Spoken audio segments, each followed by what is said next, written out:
Bluegrass Jamalong is proud to be sponsored by Collins Guitars and Mandolins, each and every one built from the sound up in Austin, Texas.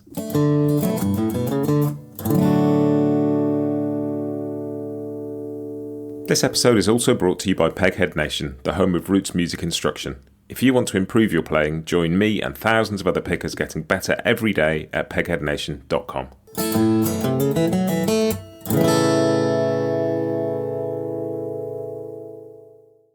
Hi, this is Matt, and you're listening to Bluegrass Jamalong, the podcast for anyone and everyone who loves bluegrass.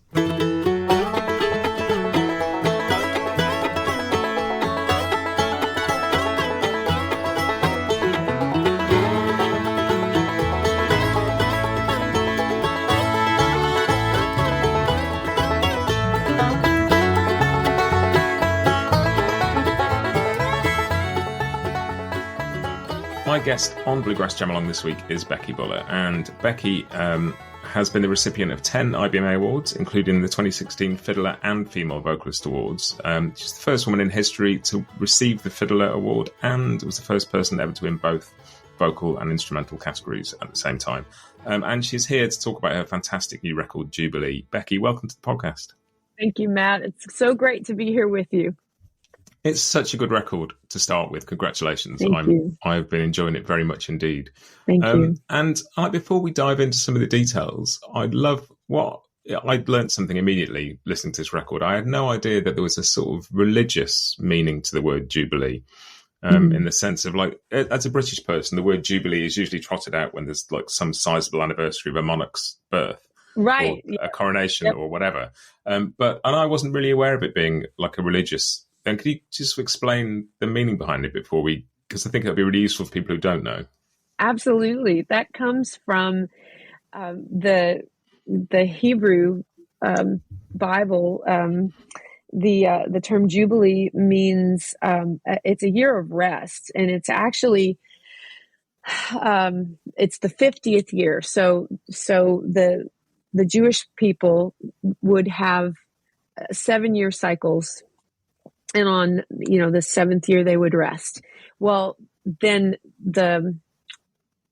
after 7 of these 7-year cycles, on that 50th year would be a year of Jubilee, where slaves were freed and land went back to the original landowner. They wouldn't plant crops. They would let the land be fallow, let it rest. It's just like a really big Sabbath. That's fascinating because I was going to say the album, it's a song cycle. It's like a complete work rather than a collection of songs. And that sits at the heart of it. And I was fascinated to read that the song Jubilee came before the pandemic and this general shutdown, and that you'd been craving this sense of some sort of rest before that. And then there was an enforced one that came upon all of us. Yes. And that's just an odd juxtaposition. And it's very much a sort of, for a lot of people, be careful what you wish for scenario, because a lot of us were burnt out, but that's, the way we were forced to rest didn't necessarily help a lot of people. Right. I mean, there were some people that were able to view the pandemic rest in a positive light and, get their houses cleaned and go through and just, purge. Like, I had a friend who went through all her pictures and got rid of all this stuff. And I was like, how could you do that? That's so wonderful. That's so great. For me, it was just a negative experience. I had this new album coming out. I didn't know how I was going to promote it. I lost half of my band just for various reasons. And it plunged me into a dark place.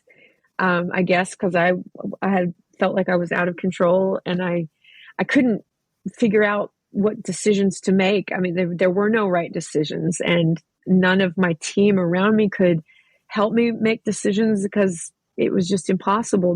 This was unprecedented, and we just had to ride it out. And I'm just grateful to still be here after, what I went through emotionally. It's a time like that can bring out things that are already there. Like, it felt in many ways, personally and in society and politically and all sorts of things, it felt like that time brought out some things that were there already and just heightened them. And I think that was certainly true for me in a lot of personal respects, but it feels like a societal things, and across the board, it just puts some things under pressure, didn't it? It definitely did. I mean, how many people or how many marriages were broken up, during that time? How many people did fall into the darkness and couldn't make it back out? It definitely was a crucible. And again, I'm just so grateful to be here on the other side of it.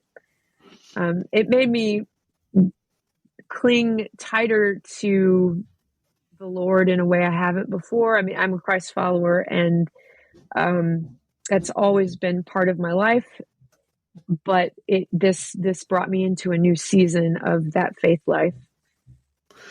And the title track Jubilee was co-written with Aoife O'Donovan, and I'd be interested to hear sort of like because obviously the track predates the pandemic and that craving for for the world to stop. I had a very similar conversation with Sierra Hull, strangely, that her sort of previous record before the pandemic was all about wanting time to stop and wanting to sort of slow the world down and get off for a minute. And all of a sudden, I think a lot of people had that. And what sort of prompted that?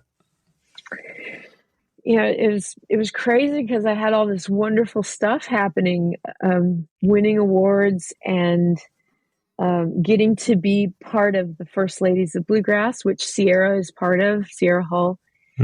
I mean, but I felt so unworthy to be there, which is ridiculous, but still it's just where I was at, and that's my personality. And just very briefly, the First Ladies of Bluegrass are all the first women to win in our respective instrumental categories at the International Bluegrass Music Association Awards. So Sierra Hull is the first woman to win mandolin, Alison Brown, the banjo, Missy Raines, bass, Molly Tuttle, guitar, and amazingly, yours truly on the fiddle.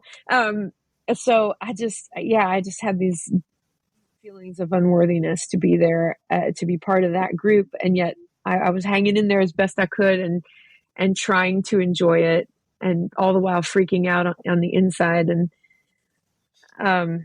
it was exhausting, just exhausting, So there's a line in the song Jubilee about, when there's a feast in front of me and I can't drink and I can't eat, I look beyond what I can see, and there's my Jubilee.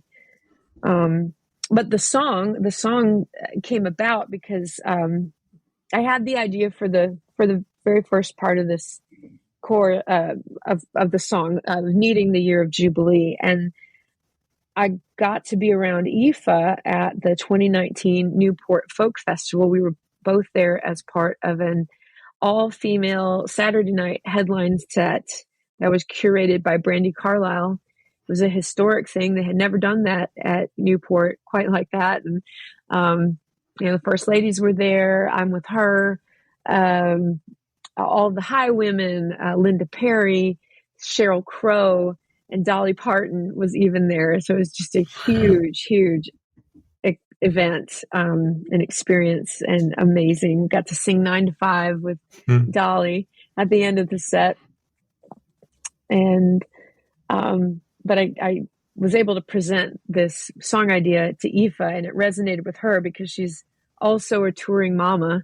Her daughter's 4 years younger than mine. And we were able to connect in early 2020 just via text and email. We just, shot the ideas back and forth. And then all of a sudden, March rolled around and the world shut down after we wrote this song. So it's definitely be careful what you wish for. Yeah, and it's interesting, isn't it? I think there's a really interesting point in there about like all of this anyway, just being a touring musician, and the idea of anybody who's self-employed and sort of, learning to accept things when they're there, but also wish for a bit of space as well. It's a tiring way to live. But I think that, I can imagine there's another dimension to that if you're a mum as well. But yeah. I'm insane. I'm absolutely insane to try to do it all, but I don't know how else to be. And I come from a long line of women who have done the same thing. My mom and my grandma we're just, worked and also had a need to make everything epic. We're just really driven, and that's a good thing in a lot of ways. I still have the hardest time trying to find balance, though. I want to think that it's getting easier, and some days it is, and some days it's not, and also trying to learn to give myself more grace. We'll be right back with you just after this. Collings Guitars has been a long-time supporter of the bluegrass community, from collaborating with artists to sponsoring festivals big and small, and now by sponsoring Bluegrass Jam Along. Handmade in Austin, Texas, every Collings guitar and mandolin that leaves the shop is built from the sound up, and the team loves seeing a Collings in the hands of players of all levels, from local musicians to world-renowned pickers. Visit collingsguitars.com for more.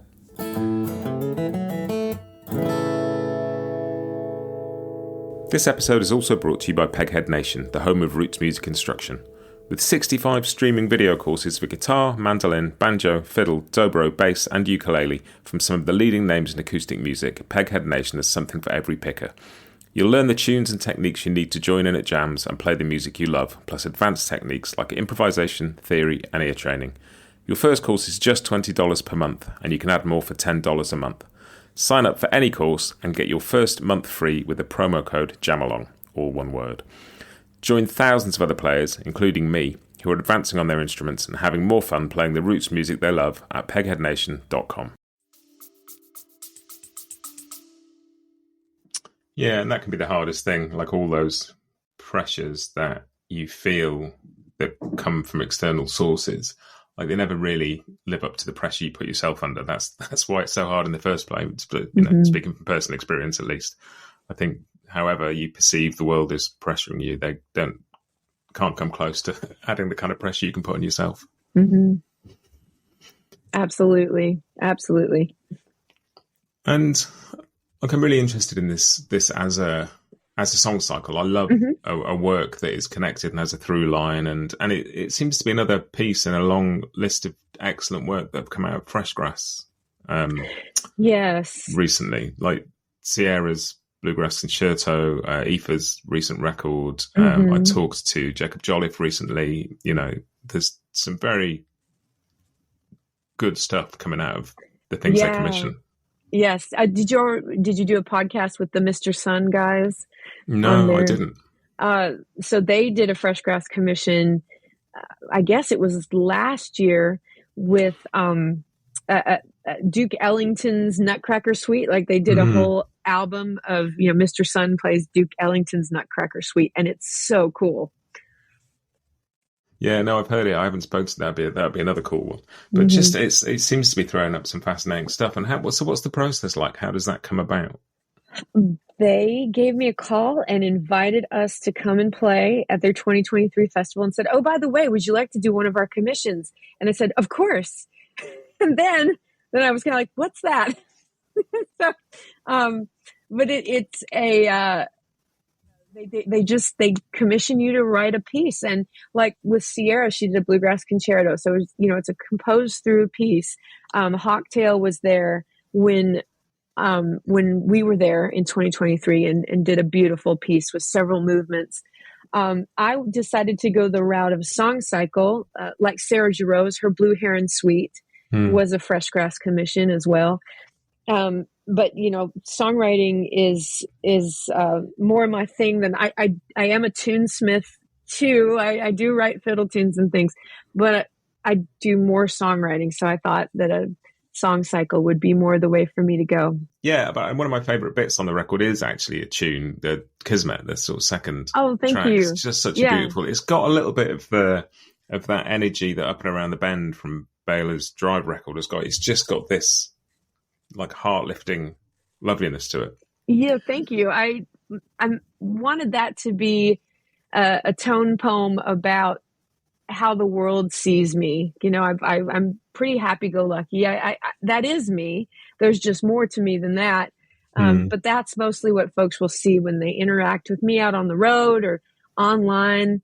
And I want that. I want to bring levity and light and and hope and fun to people. There's so much darkness and yuck out there nowadays, so I always say that I want people to enjoy music and merriment and mayhem, when they're hanging out with us. And I think there's definitely space to explore kind of big themes and meaningful human stuff and still retain a bit of that. And it's I love it when people do. Tim O'Brien seems to manage that, is to tread the line between kind of interesting questions with a bit of levity.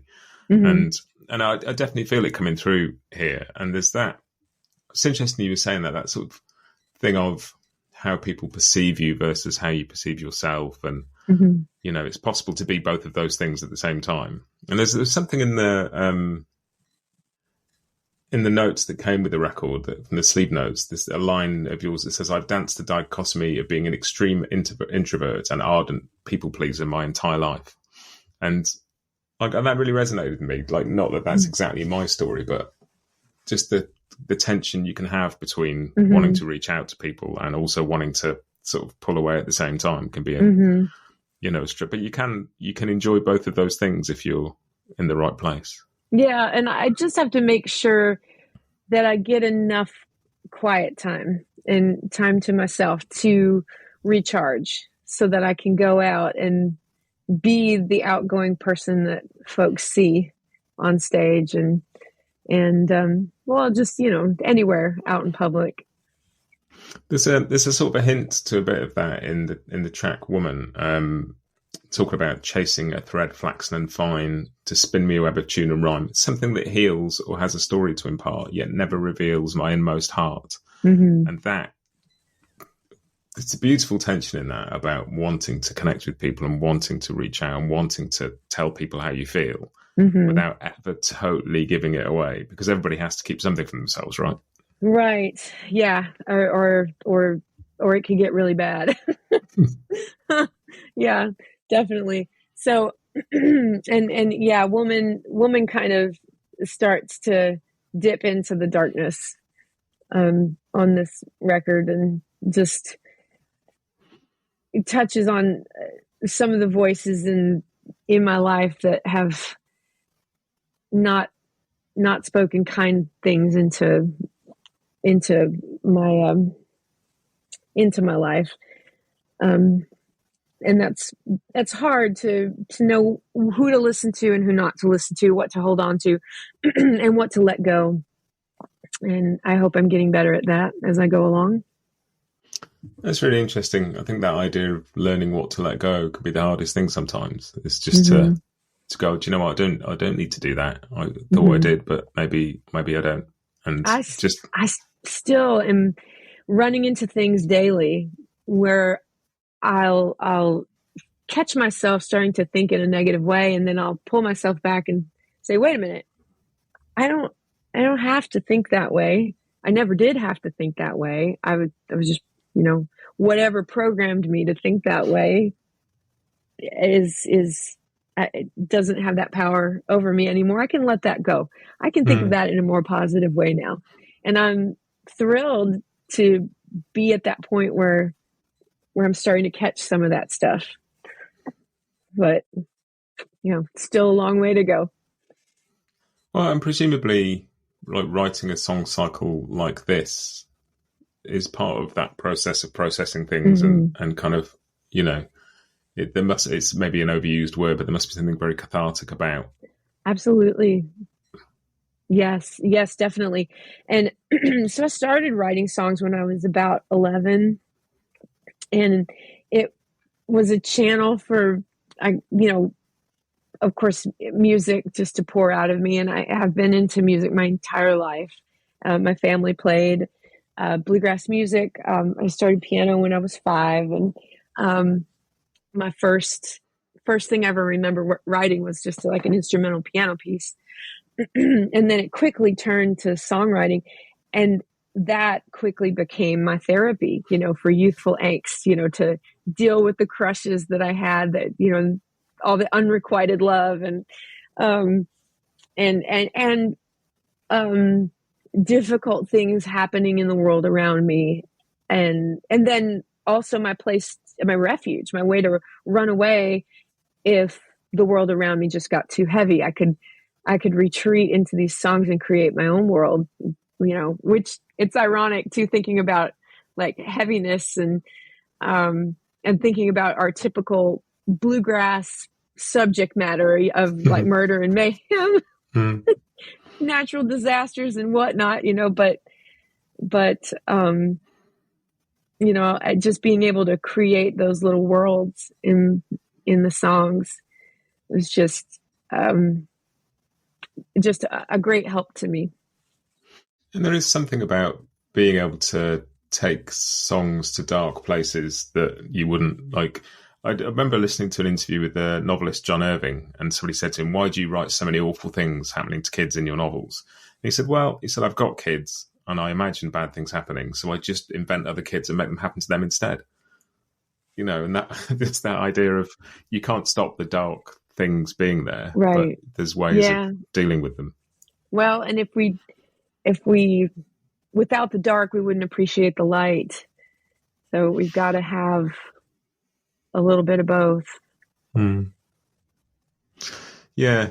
And I guess there's that thing of, well, actually, I'd like to ask about this actually, because I'm not a religious person in the slightest, but I'm kind of aware, both through the interviews I've heard with you and things you've written, that faith is a big part of your life. And I wondered how that either makes going through a tricky time easier or somehow also potentially complicates it, because there must be a thread of like faith should be enough. Yeah, that there's a lot of that. And think about in the Bible, there's the story of Job and his friends that came in and were kind of, laying big guilt trips on him. And Job hadn't done anything to fall into, what happened to him. And they were trying to tell him that he must have done something. And really just adding salt to his wounds. I think the church has not done a good job of helping folks dealing with mental health issues. There is a sense, a lot in the culture that I grew up in, there's a big sense that like, well, if you're Christian, that's enough. You aren't going to have mental health problems, or it might be, you might be dealing with demons and you need to have them cast out. But I'm leaning more towards, we live in a fallen world and we are begotten. We're not made. We're very far removed from the source, and our bodies give out. Like my husband, who also deals with depression and anxiety, describes it as like, it equates it to getting treatment for a heart condition. If you're having a heart attack, you don't just say, well, this is all in my head. I'm just going to just pull myself up by my bootstraps and tell myself I'm not having a heart attack and it'll be fine. No, that doesn't work. You have surgery, you go get to the hospital, you have surgery, you go to the cardiologist. And it should be no different for our minds. If something is not right with our minds, then we need to go have it checked out and go to the psychiatrist. And there, for the faith community out there, especially, the Christian community, God has great people working in all areas of this world, including the medical field. And fortunately for me, I have a Christian counselor I've been working with, and also a Christian psychologist or psychiatrist who's helped me. I do take medication. I'm not ashamed to tell people that. It made a huge difference for me and got me back to the point where I could think straight, because there were chemical levels in my brain that were not working right for whatever reason. That just gave out on me. And I'm so grateful to be where I'm at. And I want to also say to anybody out there listening, I have no idea what your faith life is, and I respect it, whatever it is. But I want you to know that I do believe in prayer, and I'm praying for anybody out there who's dealing with mental health stuff. You're not alone, and there's no need to be ashamed. And if it's a crisis, please reach out. I don't know what the suicide hotline is in England, but here in the United States, it's 988. I believe that's the same for Canada. So that's 988. And just dial that number, and someone would be so happy to talk to you, because your life is precious to me and your friends, your family, your creator. Well, I think I think that's wonderful, because I think the thing that brings to mind most strongly now, talking to you about this record and kind of the thing when you're in that depth of despair and you can't see a way through, is you don't see what the next chapter might be, because you can't conceive that there is a next chapter. Right. And the idea that, one of the strongest threads that seems to come out when people talk about getting through to the other side is just not realizing life could be infinitely better than it was, because you just don't see the options. Yeah. And, there's so much, if you can hang on in there. It's interesting what you say about medication. I've always sort of equated not all medication for mental health kind of imbalances, because some are chemical things that are just present in our brains constantly. Mm-hmm. But even antidepressants, it's like there's a way of life now where people just prescribe them and put on them and left on antidepressants. But it's a bit like an umbrella. Like if it's absolutely hammering it down, an umbrella will keep you dry till you can get indoors. It's not going to stop it raining. It's not going to change the weather, but it's going to get you to a place of dryness. Then you can work out what to do. Yes. And I think medication can do that for people. It can just buy them the space to work out what it is they need to do next. Yes. And I have several people who, friends who have done that, where they just took an antidepressant for a time to get them through a season. And then they were able to ease down off of it with the help of their doctor. And they've been fine, and they don't need that anymore. For me and where I'm at right now with it, I'm good with just maintaining with the medicine that I'm taking, because it's working great. And that's all right for right now. So one other thing I wanted to mention about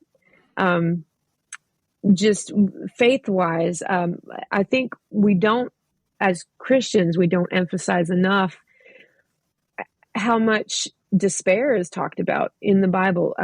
Like David despaired. I mean, he was a hero in the Bible, but he despaired. Moses despaired. The Apostle Paul despaired, even of life.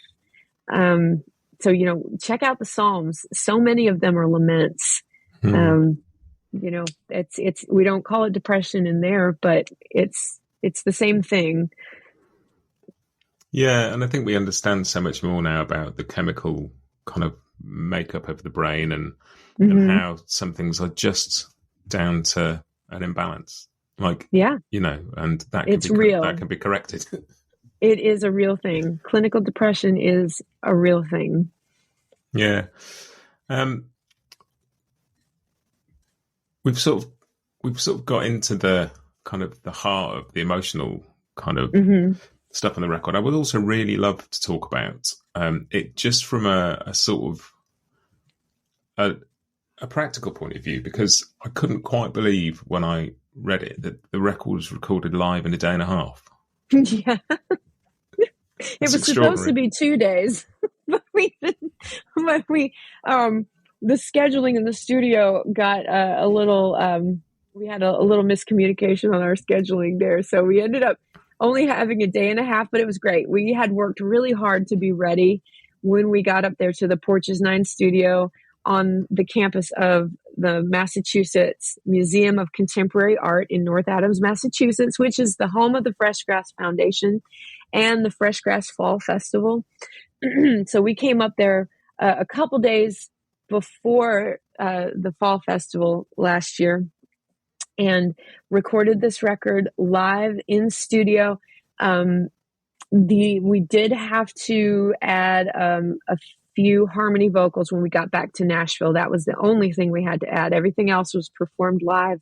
And if one of us messed up, then we had to start the entire track over again. But again, we had played it several times live on shows leading up to that recording session so that we would be ready.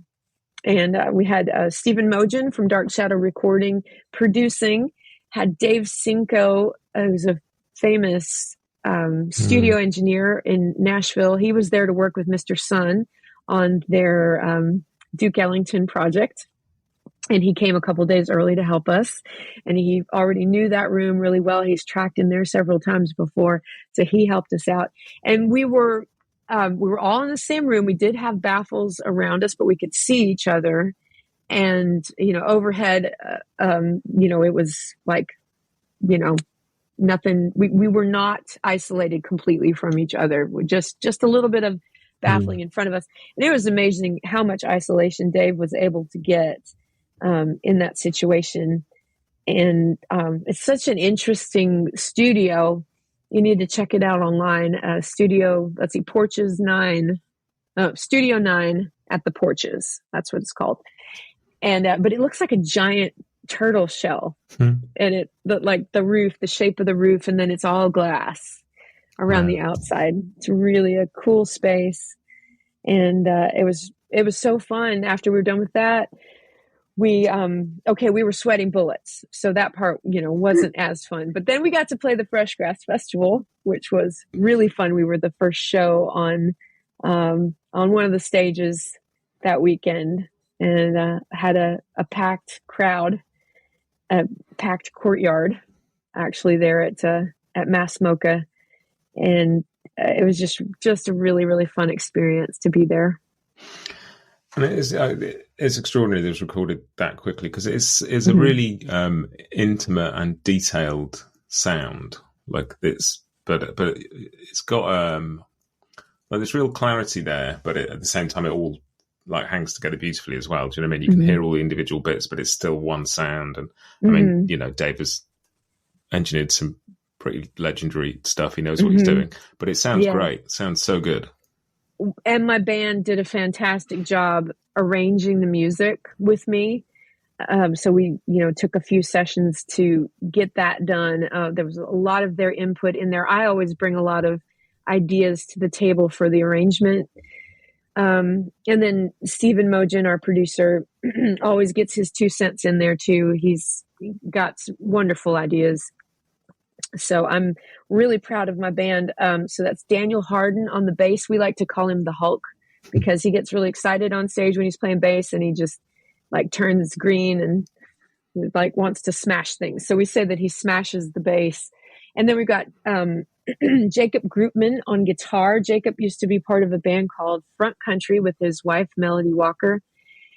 And they were you need to check out their music. Very avant-garde, progressive bluegrass band from California. Really thrilled that he's been hanging with us for the last couple years. He's just a fantastic musician and so versatile. He went to Oberlin Conservatory, studied jazz guitar, but has always loved Doc Watson and everything in between. He's so amazing. I can't throw any song idea at him that he can't put a really cool rhythm behind, and we do a lot of stuff that is not straight ahead bluegrass music. And he's got the perfect feel for it. Wesley is on the mandolin, and he is a 2001 Merle Fest mandolin champ. During the day, he's usually found at Springer Mountain Farms Chicken in Gainesville, Georgia. He's into chicken logistics, and he will have to explain to you what that means. But it has something to do with making sure that the dinosaur-shaped chicken nuggets are made. I don't know. Is that a thing over there in the UK? Because it's a thing here. Yeah, we know about that. He is. He's very popular when we play at elementary schools. And then our bass player Daniel, he's most popular everywhere else we play because he works at Jack Daniel's distillery in Lynchburg, Tennessee. And then Ned on banjo. Ned on banjo, yes. So Ned Luberecki is on the banjo. He's a 2018 Banjo Player of the Year, 2023 IBMA Broadcaster of the Year for his work with Sirius XM Satellite Radio's Bluegrass Junction. And he is going into the Banjo Hall of Fame October 12th of this year. So we're really, really proud of him. That's Ned Luberecki. Wonderful. It sounds, because you mentioned earlier in the interview that one of the things you sort of went through during the pandemic was your band changed a lot. You lost some people, and it's sound. I mean, you've definitely found a sound. Thank you. Well, I had a great band then, and got a great band now. I'm just really blessed, and I love that. This past weekend, we had Professor Dan Boner filling in on guitar. He's one of the ones that had to quit. Actually, he quit in January. He gave notice because he is the director of the East Tennessee State University Bluegrass Old Time and Roots Music Program in Johnson City, Tennessee. And that is a big job. But for 5 years, he was busting his butt to play in my band and direct that program. And it was just too much. He had to let my band go. So I did cry ugly when he left. But he came back this past weekend, to fill in with us.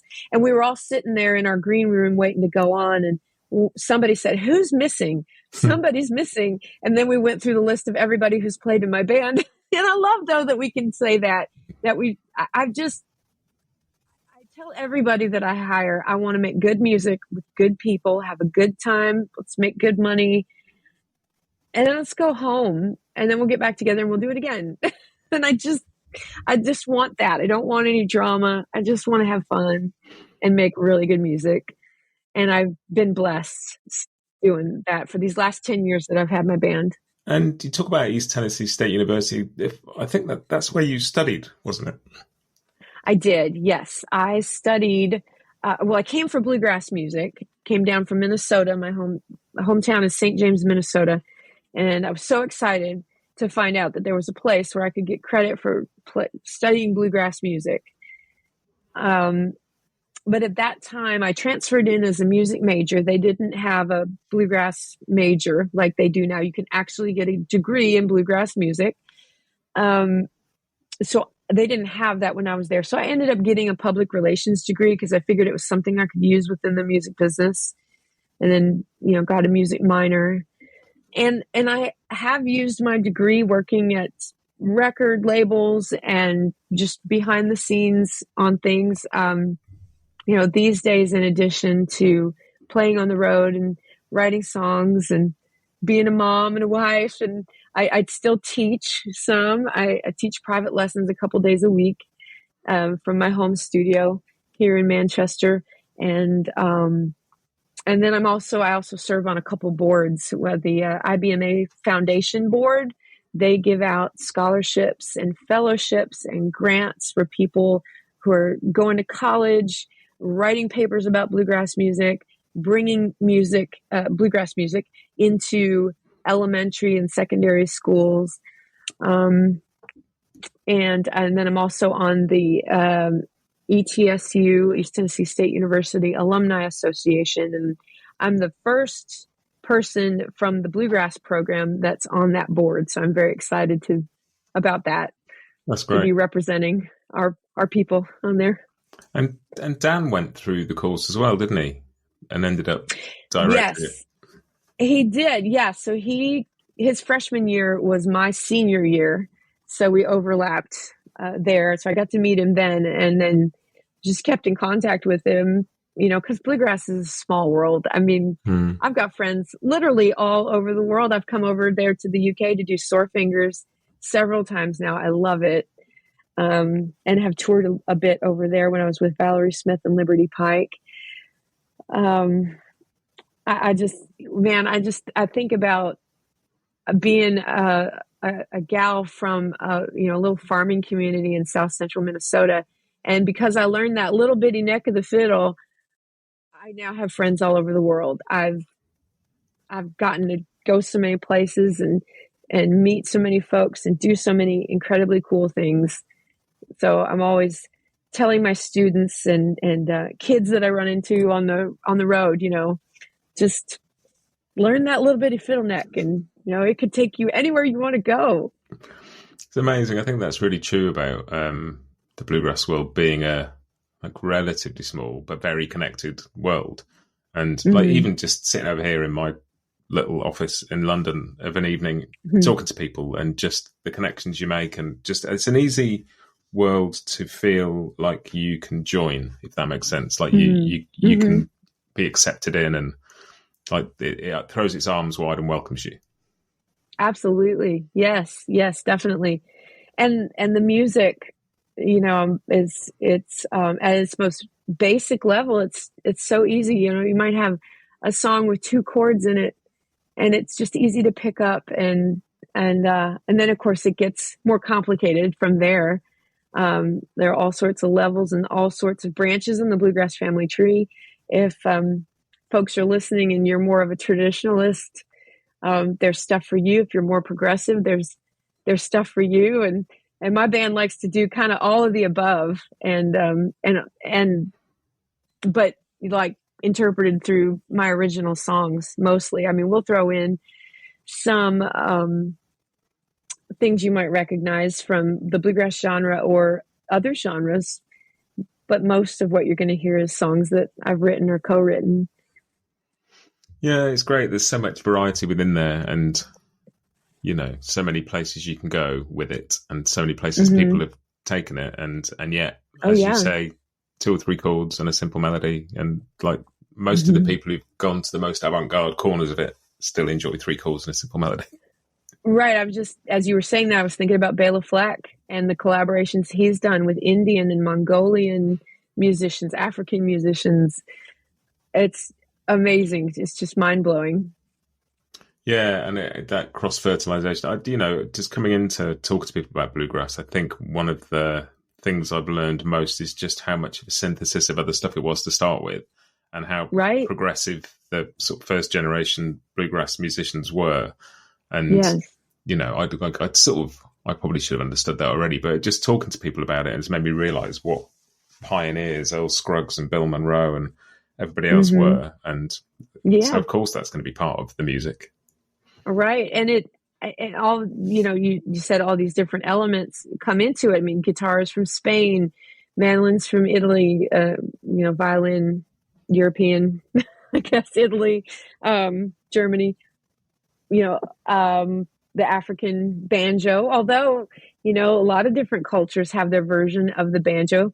Those Scotch-Irish fiddle tunes, all of that came together in the crucible of the Appalachian Mountains and was mixed together in Bill Monroe's cauldron, and then it exploded and it went back out into the world. And I think the rest of the world hear themselves in the music, from the instrumentation, but also the subject matter. I mean, bluegrass music writes about the human condition, stuff that we all go through that resonates with all of us. Yeah, and I've been rereading Neil Rosenberg's Bluegrass: A History recently, and there's a bit in there that he just talks about, however, like you were talking earlier about the sort of murder and mayhem kind of song lyrics, but however like histrionic the subject matter of bluegrass song is, the vocal delivery is usually not, compared to like pop music where people emote and people are desperate for you to feel the emotion in the singing, and the emotion is much simpler things sometimes in bluegrass. If does that make sense? The idea that the vocals are generally delivered fairly simply, although often exceptionally well. And there's something really direct about that you feel like you're part of the story rather than you are the audience watching somebody wonderful tell you the story. Right. Yeah. And then people really crave that authenticity. And we want that so much. And bluegrass definitely offers that, and holds out a hand, like we've been saying, and says, hey, come on in, you could do this too. Yeah, there seems to be very few walls between like the performers and the audience, and most of them sit in the middle of this Venn diagram of being both. Yep. It's very cool. So with Jubilee, as you go out on the road, are you playing it in its entirety? Do you still? It depends on the event. We have a couple things coming up this current weekend where it'll make sense to play through the entire song cycle. It takes about half an hour, just a little over. So we'll normally do a few songs first to get the audience warmed up, and then we'll go into the song cycle. There have been a few things where I could only do an abbreviated version of the song cycle just because of time constraints. But yeah, we're getting a really good response from it, and I'm surprised by that in a great way. You know, you just never know how the new baby is going to be received. Yeah, and it's interesting with things that sort of are born as part of a commission, and like the idea of a concerto or a song cycle or whatever, like starts as almost like you've been given a brief of a thing to do, but then stuff just takes on its, you know, if you're writing from a point of view of putting yourself into it, something's going to come out, and it's just beautiful. There's something fascinating about, as you say, it's like sort of half an hour long. And one of the lovely things, there's many bad things about the modern world and music streaming, and we won't go into that now, but one of the things I love is that an album can be as long as it needs to be. And so you talked about Hawk Tale's last record, and that's, I don't know, 27 minutes long or something, and Blue Heron Suite's not that long a record, and this is half an hour, and that's exactly the length. And it would dilute it to stick some tracks before it or after it almost. Yes, yeah. Another album that I listened to in preparing to write the Jubilee song cycle was Paul Simon's 7 Psalms, which is 7 songs that just go from one to the other. It's a 20-minute track. And I would encourage you to listen to it. It's beautiful. I love things like that. I love a through line and a kind of a connected thought.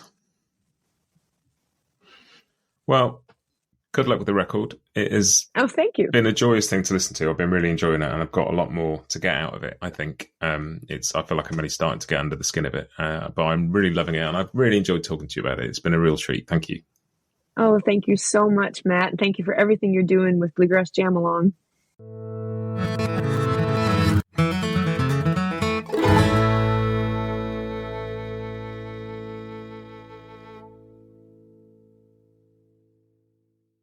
Bluegrass Jam Along is proud to be sponsored by Collings Guitars and Mandolins, making some of the finest guitars and mandolins in the world since the 1970s. Visit collingsguitars.com and find out why.